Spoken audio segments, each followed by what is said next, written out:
isipan sa kaligtasang daladala mo. Linisin mo ng banal na dugo, gamitin mo ang buhay ko. Sa iyong paanan lumalapit ang puso ko.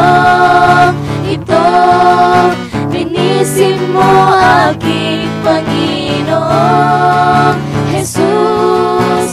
Tanggapin ang alay ko upang maging karapat-dapat sa'yo.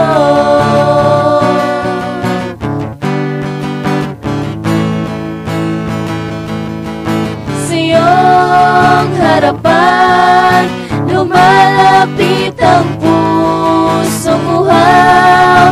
Jesus, biligan ang pag-ibig mo upang maging karapat-dapat